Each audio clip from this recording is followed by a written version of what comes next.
Hello, everyone, and welcome to Turn Zero Lost, hosted by the Magic Engineers. We are going to be continuing our set review of Phyrexia All Will Be One. Today we're going to be talking about artifacts and a couple of the lands that we like from the set. David, why don't you lead us off? Sword of Forge and Frontier. It's among the worst of the swords. Okay, let me explain to you why this card is great and that it's great. So first of It's all, okay. It can be your favorite. It's okay. Let to be me wrong let me as well. let me read this. Let the man talk. Let me read this. So, if you're not aware of the sword cycle, it is a series of equipments that have been around for a very long while in Magic, and we're very much nearing the completion of the 10 guilds of this particular cycle. So that's pretty exciting. This is the red-green version. So what it is basically it's a 3-mana artifact equipment. An equipped creature gains +2/+2 and has protection from red and green. Whenever equipped creature deals combat damage to a player, exile the top 2 cards of your library. You may play those cards this turn, and you may play an additional land this turn, and its equip cost is 2. So, the reason why this card rules, beyond the fact that red and green, green is one of the most prolific colors in any format that you can name these days. So being able to protect yourself against the really nasty creatures in that, or nasty effects in that, is huge. But also, you get 2 cards on a hit. On double strike, you get 4 that you can just look through and play this turn. So you get a really strong impulsive draw, and you get at least 1 additional land play, which helps immensely for ramping. Gets you, again, with double strike, gets you 2 extra land plays in a turn, which can be an amazing tie turner if you're playing something like a Shu Yun deck. Like something like that is definitely going to catapult you further into the lead and do a lot of work. Like it's straightforward, undeniably, and it's not the best sword in the cycle. I'm not gonna Feast and Famine is just so above the rest; it's not even close. But this card is very good. And I think it will see home in a fair few commander decks, and it might even see some standard play. I could see it very easily seeing standard play. I think it's the only card of the cycle that can actually be in standard. Yeah, I will vehemently disagree. I will compare it to a sword that's technically outside of the cycle. Sword of the Animus. It gets you that land. More than likely, the only protection that will matter is the red protection rather than the green. There isn't as many green stompy cards in most of the Eternal formats, and the fact that you have to impulse draw and then hit it, because usually you're gonna play this to try to get that impulse draw. The fact that it doesn't just search for the land like Sword of Hearth and Home does makes me really not like this sword. I will still be getting this sword simply because I need it to complete the deck that I've been working on for my rogues deck, but I think this is the weakest of the swords. I think Sword of Animus is strictly better. See, I feel like Sword of Fire and Ice is weaker than this because again, that's a hot take. It is a hot take. I'm sticking to it because this card, again, I think it's in more impactful colors for combat. It protects against more of that. It protects, namely green. Green in any format right now is the problem color, hands down. In combat, out of combat, in effects, whatever. And the fact that this has protection from that alone makes it see better viability than Sword of Fire and Ice, in my opinion. I think that's wrong. I think Sword of Fire and Ice draws you a card and deals 2 damage in a place where a lot of creatures having 2 or less toughness just because of the pace at which it is played. Most formats that there isn't as much green. The more you look at formats, sure, I understand that, but this is the kind of thing where we'll see play in standard without question. This will, if only just to evade the sheer giganticness and sheer power of the creatures that are on offer.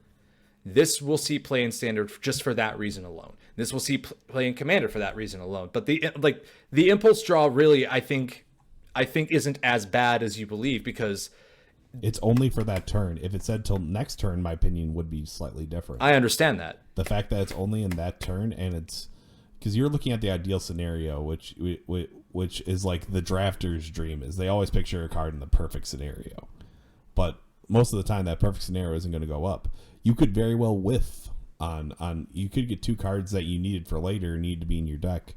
I think this won't even see play in decks that use Stoneforge Mystic as a toolbox. Sure, I can see that, but like I think this card, like, again, I'm not thinking about this in the context of Modern, because I agree, I don't think it has a place there. But I'm thinking about this more in the context of Commander. I think in Commander, this card is just more impactful than Sword of Fire and Ice. It does more for you, because everyone's trying to ramp. Most people at the table are running 3 colors. You know, somebody's playing green inevitably, so there's always an open target for this. I just think that this card has more to offer for those people. Is it the best sword in the cycle? It's not even close. I don't think it is, without question. But I think Sword of Dungeons and Dragons is better than this card. No, it's not. No, it is not. This doesn't give you a 4/4 dragon. Yeah, but this actually protects you against things, unlike Sword of Dungeons and Dragons, which kind of doesn't.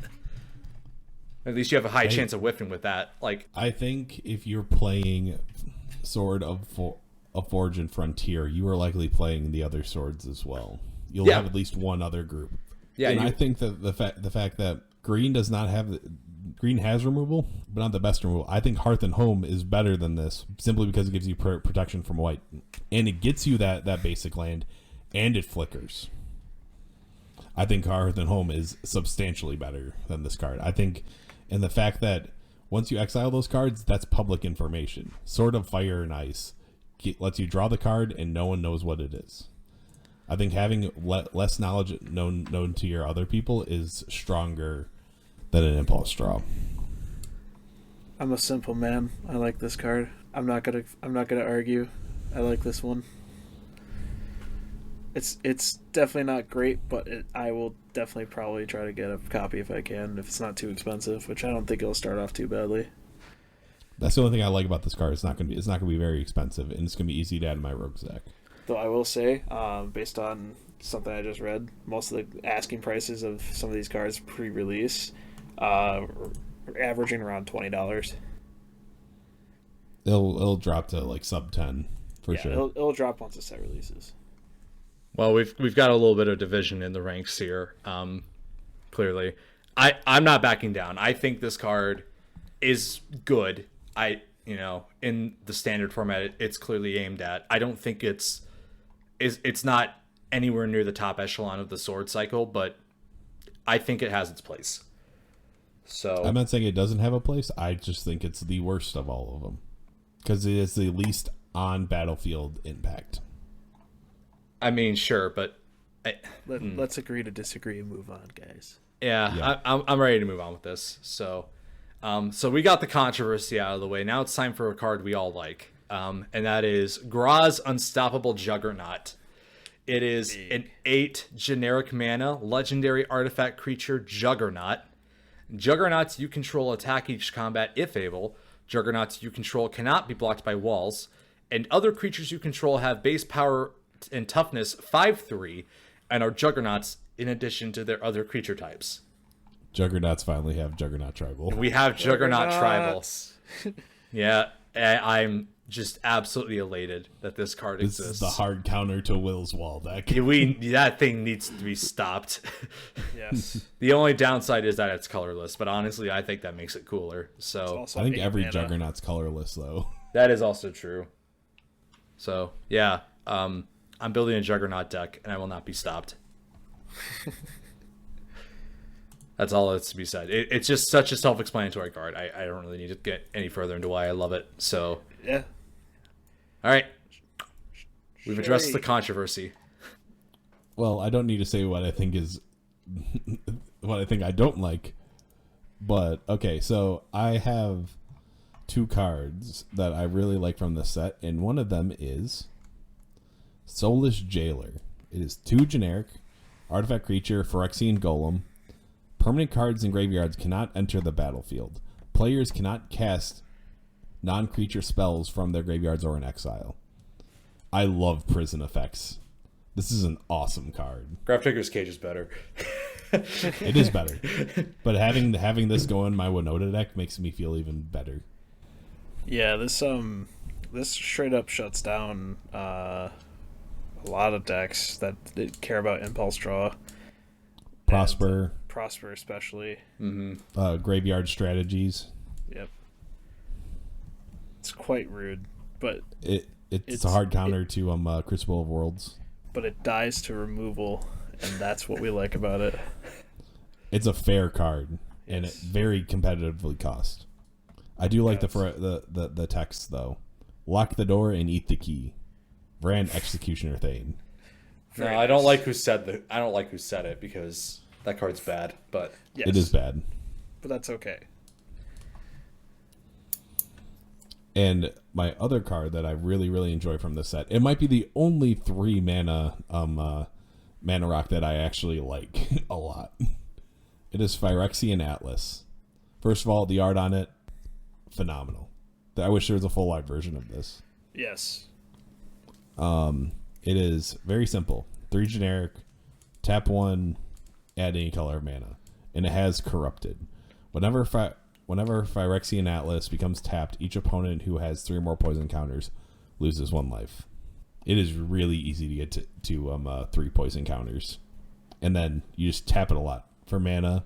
Like if you're an Isocron Scepter combo, this works perfectly in there. This just wins the game outright.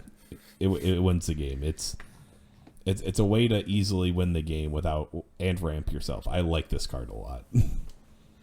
I'm a simple man. I'm pretty low on it, but that's because I'm coming in from a popper standpoint, where fixing is just too fast for something like this to really be powerful. It is ramp first, and I understand that, but like fixing effects like Prophetic Prism, which conveniently is also in this set, I think are just better utility. They provide a cantrip. They fix whatever you need to fix. Like, yeah. I'm not super high on this card, but I totally get why you are, and it makes a lot of sense. It certainly can be game winning in the right scenario. And I agree. It is a little Timmy in me that I really like, just like what this card does, because a lot of 3 mana rocks I just loathe. Yeah, but I think this is good, and it has its place. It's not for every deck, but it's. Yeah, and I certainly don't think it'll see popper play. So, whatever. It's fine. It's my turn. Can't wait to be proven wrong. Yeah. It's a commander problem now. Yeah. Now that poison counters are rampant in the format. Yep. We've got, for me, Mirren Safe House. 3 generic mana for an artifact. As long as Mirren Safe House is on the battlefield, it has all activated abilities of all land cards in all graveyards. This is a very interesting design. I like this card a lot. Yeah. Yeah. It's such a interesting design in the sense that, like, it can do a lot of things by itself. You don't really need to worry too much about what lands are in the graveyards, but it also promotes you to run land hate, because you should run land hate. And graveyard hate. Mm-hmm. Yes. Because for your opponents, not you. Yeah. But yeah, this is really a really good card, and I love it. It's very simple, self-explanatory as to why I like it, and yeah. My next one though requires a little more explanation. Mirror Kinsmith. It is 4 mana for an artifact creature mirror. It's 3/1, and when Mirror Kinsmith enters the battlefield, you may search your library for a mirror card. Reveal it, put it into your hand, then shuffle. I love mirrors, and I've been waiting for a long time for mirrors to get a tribal commander, and we'll talk more about that later. But this just helps supplement that deck that I'm going to build. What do you mean? Mirrors had Morphon. You know, get out. So do goats. Get out. Don't forget clams. What about homunculi? Okay, mirror. So yeah, this one's pretty simple. It just goes and fetches you mirrors, and I love that. And anything that lets me go find things in decks to make them more consistent. Love them. Tutors, keep them coming. That's I think that's gonna wrap that part up.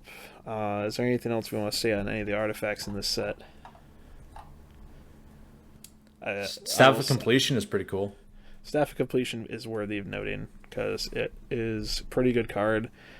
It's not as good as Staff of Domination, but it has its uses. I like the destroy target permanent you own section of it. I do like that a lot. Yeah, that's very cool. It's a nice little touch. I think the draw card for a 4 life is a little. I think it should switch with the proliferate, but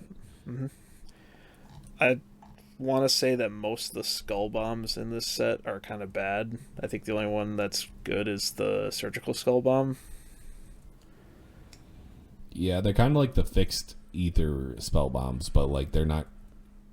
They return. You can return them to your hand, Right. but or no, you return target creature to you. So I don't understand these cards. Yeah, they have ability where you could pay 1 to sacrifice to draw a card, or you could pay 2 in the color of this particular skull bomb to have an effect. For the blue one is return creature to its owner's hand, draw a card. So I don't know, they're okay, but everything else is kind of like these are okay. Tablet of Completion, pretty okay. It's all right. The what now? Monument to Perfection. That's a fun card. Yeah, let me just pay 3 mana and go grab some weird land that probably doesn't have very much benefit. I mean, the spheres are actually pretty good, besides the common ones. Right. And I like the really Timmy ability of paying 3 mana and then getting a 9/9 Phyrexian creature. That's fair. And Toxic 9, which is no slouch. This kind of goes in your Gates deck claw. Yes. It's got weird funky stuff. If you add locusts and spheres into it to make it just that much more yummy. Oh, don't worry. I will. So, while we're on that same topic, I suppose now is a good way to transition to talking about the lands of this set. Actually, I did have one more thing I wanted to mention. Oh, go ahead. Zenith Chronicler. Yes. Group hug. We love it. It's group hug, but it's also like it's I don't want to call it like a hate bear, but it's like it disincentivizes you from playing multicolored spells because it causes other people to draw it. Yeah. I like it a lot. It's okay. It's cute. It is cute art. Mm-hmm. So, on to the lands of this set. There's not much to say about most of the lands. They're all kind of eh. The fast lands are good. Like, we're glad to see those getting reprinted. So any of the ones that's like you enter the battlefield tapped unless you control 2 or a few other lands, those are nice to get reprinted. But the common spheres, as we said earlier, not great. The rare spheres, I think they're pretty solid. They're all right. They're all right. I think the only 2 that are worth actually talking about are the Murex and Mycosynth Gardens. Really, you don't think the Seed Core is worth talking about, considering we have a ton of new Phyrexians? I think it's just too limited. So if you're running a Phyrexian deck, yeah, you want that. Or if you want running things with a lot of Phyrexians, yeah, sure, you want that. But it's a little narrow. It also gives a Pendle Haven type effect if you have poison counters. Right. Which are very common in this set. Which, think about this that affects your mites. Correct. Mm-hmm. In a limited environment, this is actually pretty good. But I don't know. Yeah. I don't think this sees play outside of limited. If this said each 1/1 creature gains +2/+1, I think this card would actually have merit to discussion. Yes. As it is, like the fact that it's single target, and also that the actual mana you get from it is only spendable on this one specific type of creature, makes it just a little too narrow. Yep. That's fair. So, talking about the two that are actually kind of important in my eyes, the Mirrex is actually kind of worth talking, so to read about it a little bit. It is a land sphere, taps for a colorless, or taps for 1 mana of any color, but you can only activate that if it entered the battlefield this turn. Or you can pay 3 mana to tap it, create a colorless Phyrexia Might artifact creature token with Toxic 1 and can't block. Yeah, that last ability's pretty shrug, but you know, I'm building a Might deck, so this is important to me. It'll make your mites very mighty. I think this card is actually very good and limited. You're always looking for stuff like this to sink your mana into after you get your big pieces out. So I think this definitely sees play there. Outside of that, probably not. Yeah. Outside it's a good mana sink. Yeah. It's an okay mana sink in Commander. In Limited, it's very good. As for the and now the one, elephant in the room. Yep, this is the lattice in the room, really. The lattice in the room. Yes. So Mycosynth Gardens is a land sphere. Tap it for colors, or you could pay 1, tap it, add 1 mana of any color.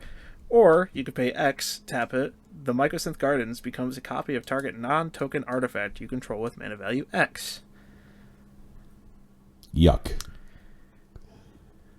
So, to explain why we're saying yuck, just to give you an idea, the prof made a video about this, so you could totally watch that, but we'll just kind of give you a quick overview from me. The Amulet Titan deck in Modern really likes this card because what you can do is you get the Amulet of Vigor out onto the battlefield with this card, and then you have it become a copy of the Amulet of Vigor, and you have 2 Amulets of Vigor. You find a way to cast your Primeval Titan really early, and this just kind of helps that deck progress its game plan really fast.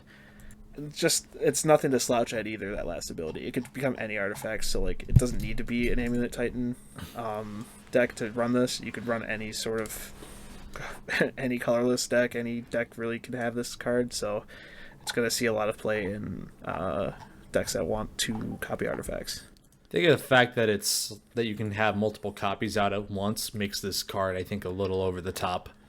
Yes. You can basically if you have 2 of these out, you can have 2 of these duplicate effects, and you have 2 copies of these really powerful artifacts that you want to put out. I think this card is, without a doubt, it's the best land in this particular set. It's not even close. I think this card makes my top 3 in terms of overall power. Yep. It is very strong. The fact that you can copy Mana Vault for 0 mana. Yeah. Copy Mana Vault. You can copy Mana Crypt. You can copy Isochron Scepter. You can copy Sensei's Divining. This card just does so much. You wouldn't want to copy Isochron Scepter because Isochron Scepter has an imprint ability, but yeah. Yeah. But you could. It's still gross. Yeah. But do note that it's not still a land, so after he becomes a copy, you can't do that ability again. Mm-hmm. I think the fact that it still copies, like, I play a Soul Ring, I can copy my Soul Ring. It's very good mana acceleration. Mm-hmm. All right.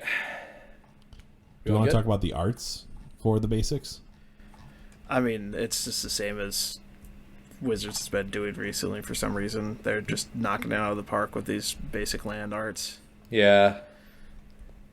That'll be the title. Wizards, you did good on the basics. Yeah. Those are the only cards that you didn't screw up this set. Congrats.